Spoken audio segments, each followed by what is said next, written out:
My name is Stephen Greenhalgh. I'm here with my father, Professor Roger Greenhalgh, at the end of the 41st Charing Cross International Symposium.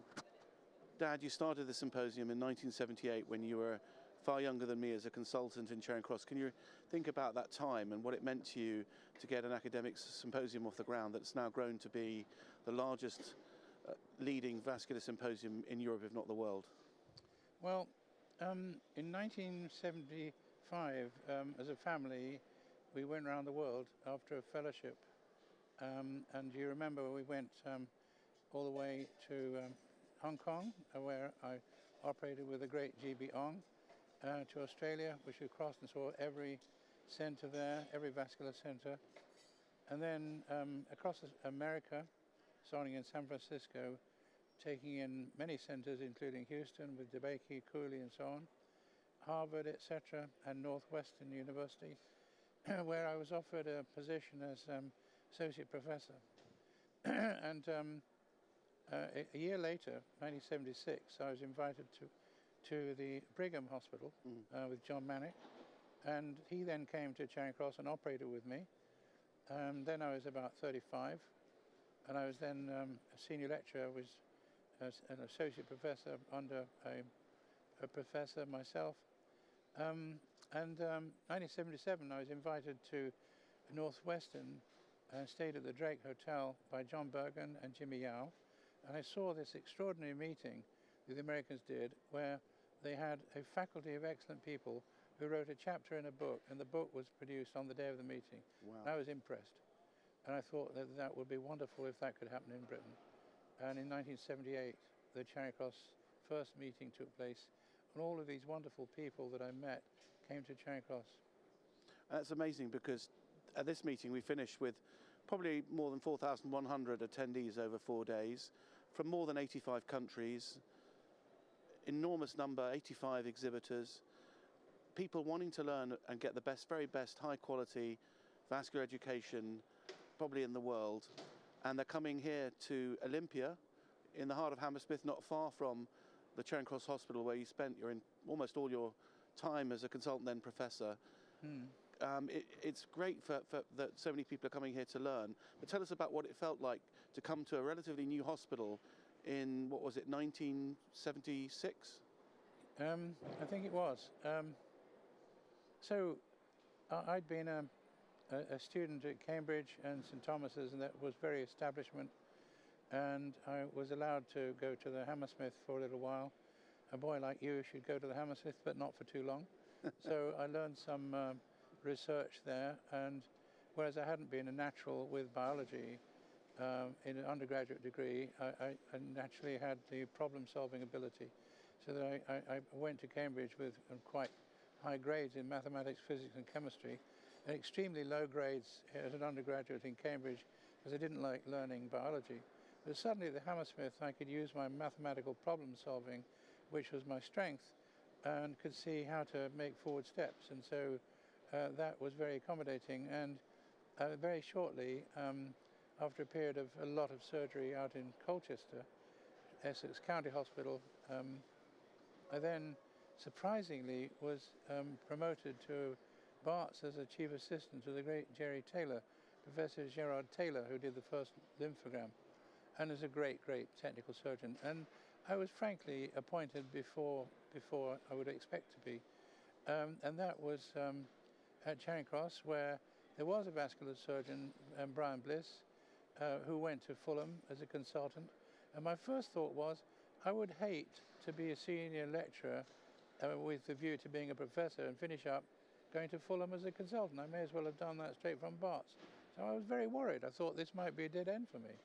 And so that was my first thought. It was a brand new hospital, huge building, every facility you could imagine, 10 operating theatres. Didn't have the status of Thomas's and Barts and the traditions. It didn't have the traditions of a wonderful central pivotal hospital, but it did have the newness of the facilities, and it was there for the patients of the west of London. It had a population to serve, which Barts didn't, which Thomas's didn't. And if I had gone in the future at St Thomas's or Barts, I would have been reliant upon patients being bussed in or brought in by railway. And at Charing Cross, they has a population to serve in West London. And another way of putting it, Dad, is as I grew up, you were very busy. And I often wouldn't see you. And at nights, you'd have to go away and operate when people had emergency procedures that they needed. And I think I've told you this before, but when I got into local government and stood for local elections, I didn't get elected the first time. And some of your patients had survived that operation, and they came up to me one by one and they said, well, I've always wanted to meet you. Your dad saved my life, but I won't be voting for you. But a lot of people all over the west of London, but many people in Hammersmith and Fulham really appreciated your technical skills, and I think that's something that must have given you great pleasure to make people better. And one of the things you also said was when you went up the lift in the Charing Cross and you went up to one of those 10 operating theatres, you could see beautiful views in green, and that was probably Margravine Cemetery. Do you want to talk about that first time? Well, extraordinary, Stephen, that you should say that. When I was training at St Thomas's, Joseph Benjamin was a psychic gentleman, and he told me that in the future I would be a dean of a medical school, and I would be a consultant surgeon in a hospital that hadn't yet been built, and that was in 1967.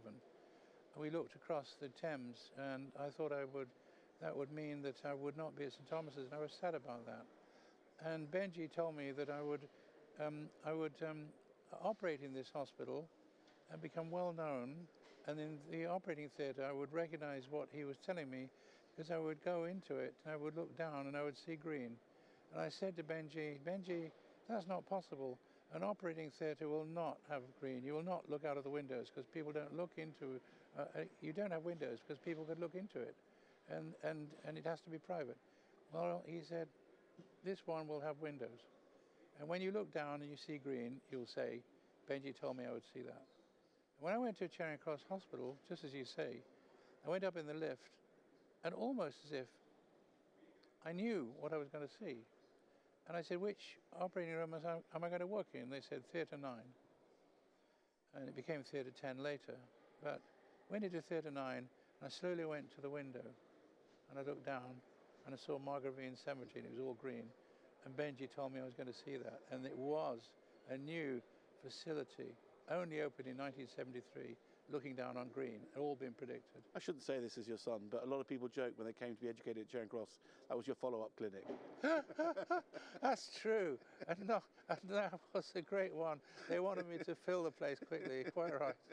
Yeah. But Dad, I've got huge admiration for all you and your colleagues that do these the specialties that require almost 24/7 cover, and the dedication that it requires. The team of nurses, you always loved the theatre nurses that supported you, but also the vascular technologists or vascular scientists that did the diagnosis. You created that one-stop diagnosis. I want to move to the 1990s now, if I may, yes. Which is probably professionally, clinically, not in research terms, but clinically, the high point of your powers. And if you remember, it was the time of the recently the recently deceased President of the United States, George Bush Sr. Do you want to talk about what you were asked to do by the then White House? Oh, that's interesting. I had a communication from the White House, and the doctor at the White House said he would like to come and see me.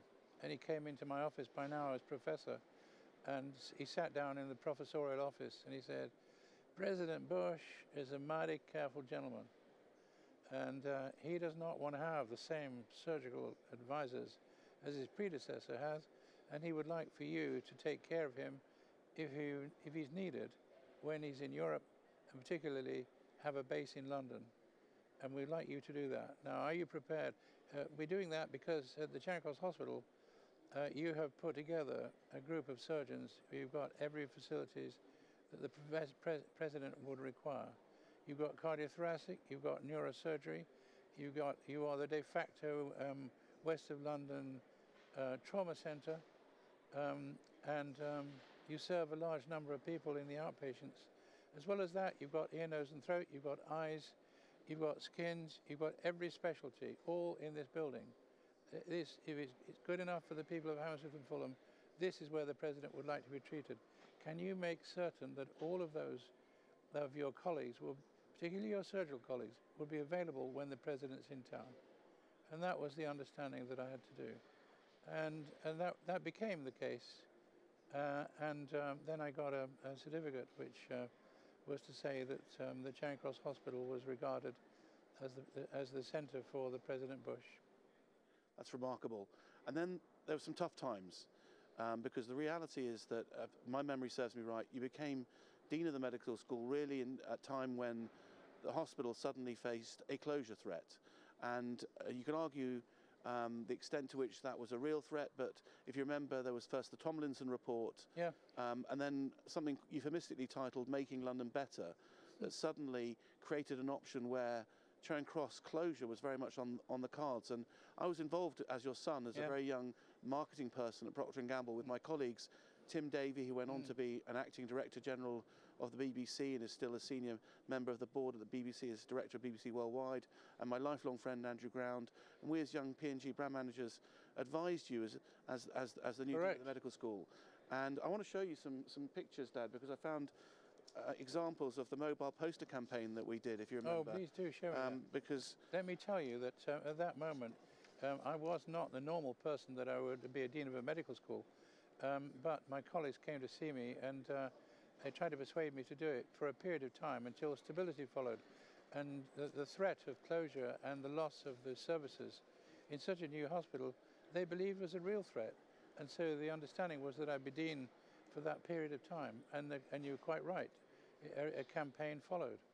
And if you remember, it was a Conservative government, don't you? It was, yes. And I was still then very much, and you weren't, but I was very much a young Conservative, a supporter of the Conservative Party, and I felt it was so important locally to do what I could to support the hospital where my father was working with any advice and expertise on how to make the case for it to remain open and to give you some of the marketing techniques that would make people aware of the threat that it was under. But I would say the posters were, those were some of the two of the posters. You remember one of them was the impact that closure would have on the whole of Western London. It's amazing to see that again, Stephen.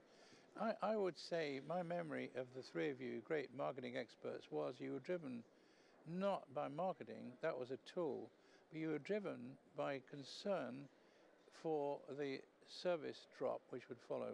If Charing Cross Hospital was off the face of the earth, so many people and population will be affected by it.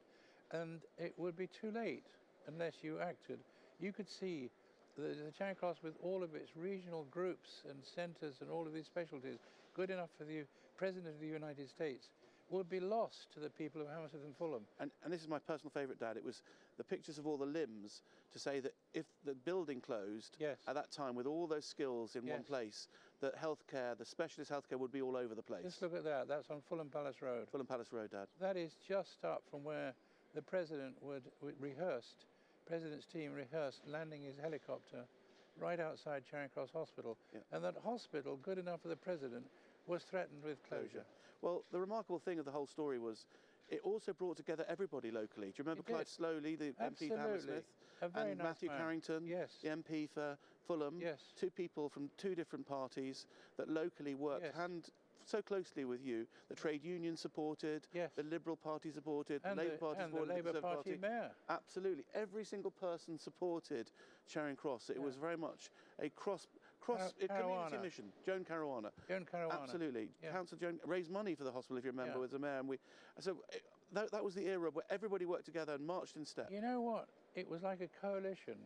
What happened was I saw Joan Caruana, who was the socialist, the Labour mayor of Hammersmith and Fulham, and I saw her walk into a Conservative Party occasion where Greg Hands was to be nominated as the prospective candidate for Member of Parliament, and Theresa May was the person who spoke to us that night. And Joan Caruana, the socialist mayor, was walking in and said, "Come in, darling, let's go in here." I said, "Joan, you're not a Conservative." She said, "It doesn't matter, darling, it's very important." And in we went. And you're right. There was a sense that it wasn't a matter of party politics, it was a sense for everyone uniting. Yeah, and that's great to see when the community comes together, particularly in Hammersmith, Fulham, and the whole of West London, to be fair. All the West London MPs came together to support Charing Cross. They did. I now want to move on to a different era, because that real closure threat passed. And if you like, it became almost a downgrade threat, where services began to move out of that great building. And if you remember, You're right. I think it was around the time of a Labour Prime Minister by then, Tony Blair, almost giving way to Gordon Brown, but you were still very much the head of department. You'd been Dean of the Medical School, and there was a visit then by David Cameron, and already you could feel that things were beginning to be threatened, if you remember. Well, by then, you were on the street with your friends, because David Cameron was I think, the leader of the opposition. That's right, at the time, and he came in, and he came to the 4th floor where I worked, and he sat with me whilst I went through a multidisciplinary meeting, choosing with all the specialists, deciding on how to operate on the patients of the day. And the first thing he said to me, what sort of surgeon are you? And I said, very good surgeon. yes, but I don't want to know. What type of surgeon are you? So he started on a very good foot. And later he was to say to you, I've just seen your father upstairs. So from having met me, he recognized you on the way out. And you were later to become his favourite council leader in Hammersmith and Fulham, but that's where he met you. Yeah, and what really was concerning was that the aggregation of many of the specialist services reached a high point, and for whatever reason, bit by bit, there were moves to remove some of those services. And I think it culminated, if you remember, when I was council leader, with and you'd step down clinically, and there was a move to move vascular surgery out of Charing Cross in terms of the ability to do those operations you'd done in Theatre 9 and Theatre 10, and move them to both Northwick Park, but principally to St Mary's, if you remember. And then I felt there hadn't been consultation with the community, and I wrote, and I have the letters, some of the letters here, to Andrew Lansley to say, this is happening, there's another move. So as council leader, I felt there needed to be proper consultation before you move things to other hospitals, because there didn't seem to be a vision, if you like, for the west of London in the way there had been a vision before. Well, you know, the way you've described the history of that is brought about the recall, which I wouldn't have remembered if you hadn't spelt it out. You're quite right.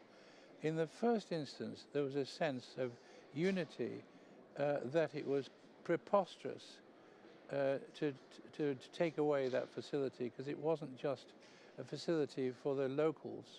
It was a facility reaching out to Heathrow, Hillingdon, and a long way away. And a hospital of that size and ability should have a big service. And yet, the politics of NHS London wanted to rationalise the specialties. And this was shorthand for deciding which hospitals would stay open and which ones would be slowly castrated. And what was decided in behind the doors was how to move some of the services out so that the hospital would no longer be potent. That's right. And that really was a much more of a downgrade threat rather than a direct, obvious closure threat. It was it was bit by bit taking things out so that you couldn't make the case for, as we know, the emergency department of today, or the accident and emergency, the full service 24/7, because the specialist services behind it were no longer going to be there in sufficient quantity. Well, you were embarrassed. The earlier version in John Major's government time, you were embarrassed that the hospital was threatened, and that was in the open, and in a sense, you could fight that. And I did television interviews as the dean, because I was asked to be dean for that period of time, and I was also chairman of the medical advisor committee and so on, so that I was the voice for the site. The next time, it was insidious. It wasn't done with consultation and as a threat. It was done insidiously, weakening in a very quiet way, without people realizing what was going on, and certainly not being aware of the consequences for the population which were being served. And I think my sense, and I don't know if this is yours, was that it was irrespective of whoever was in charge. Correct. This was very much a bureaucratic manoeuvre by the NHS bureaucracy to do this, as opposed to the politicians. I believe that was right. I can't be absolutely certain of that, but the sense was that there was a plan to rationalise resources, and it was driven by financial need. Yeah. Well, I wanted to finish up by saying that the reason why I wanted to reflect that is that there are two distinct periods. The the beginning of the hospital, Yes. the great promise, the decades Yes. of being able to serve the Yes. west of London, the seeing off of a closure threat, Yes. and then this insidious downgrade threat. Yes. But I hope you'll be pleased to know that the most recent healthcare secretary, and you saw with me Yes. the previous one, Jeremy Hunt, together, if you remember, Yes, we did. Matt Hancock, who's the current Secretary of State for Health, has announced that the programme that was seeing the further rationalisation, that would have seen more specialist services moving out and potentially leading to the closure of a 24/7 accident and emergency. In fact, he's cancelled that programme as being unviable. I think that's, you'd say, and that was called Shaping a Healthier Future, Dad. I'm sure you agree that is good news. Well, Stephen, of course, but it's not only good news, it's common sense. Because in the west of London, there was the build of the Chelsea Westminster Hospital, and suddenly it was perceived that there were more hospital beds than were required, and you and I know that that was wrong. And at some of the other hospitals which were favoured ahead of the new Charing Cross, the bricks and mortar were not up to it for a long period of time, even then.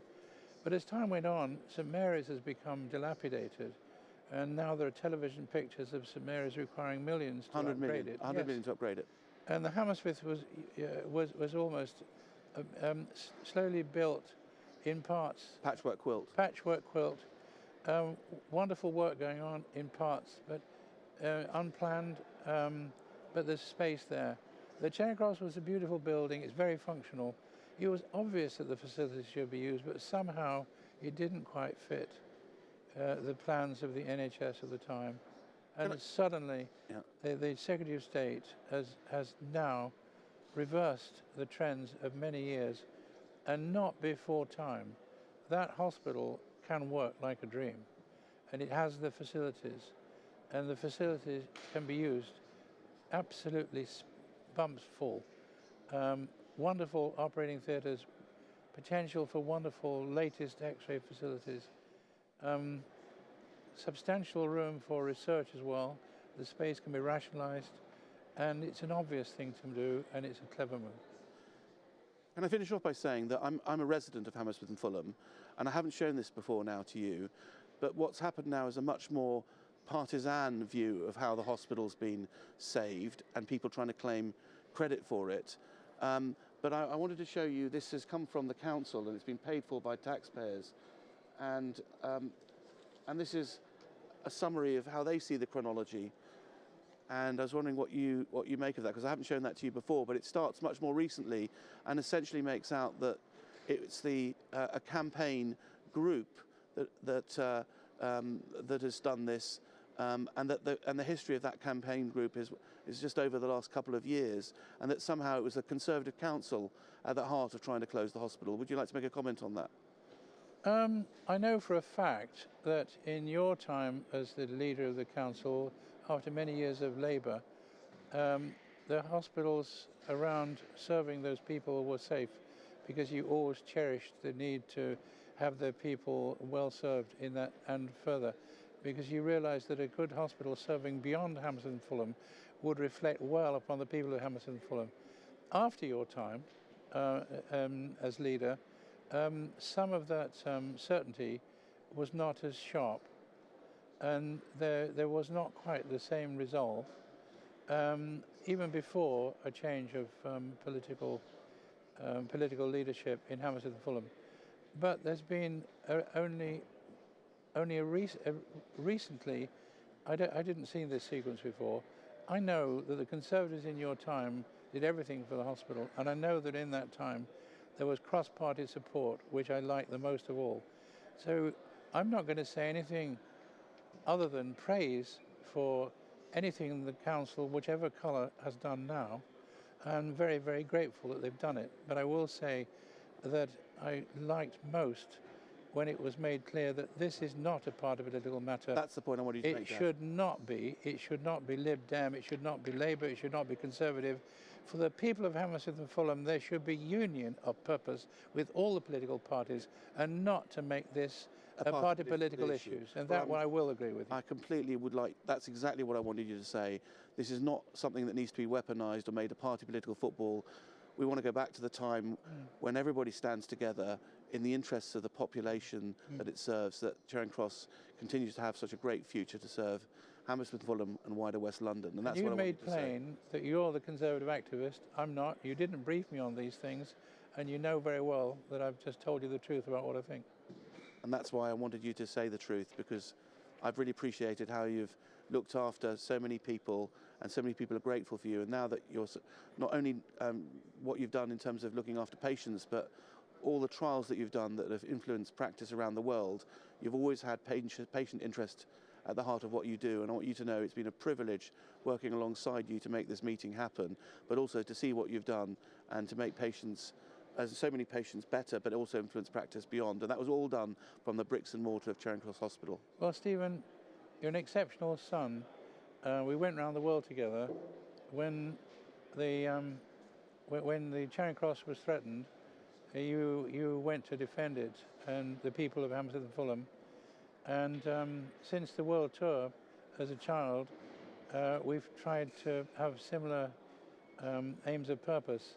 And the so-called Charing Cross Symposium represents the best of what used to be at Charing Cross before it was downgraded, and it's still alive. And you've had a lot to do with promoting the very best. It's no good having the best. You've got to have the best promoted, and you do that. Thank you, Dad.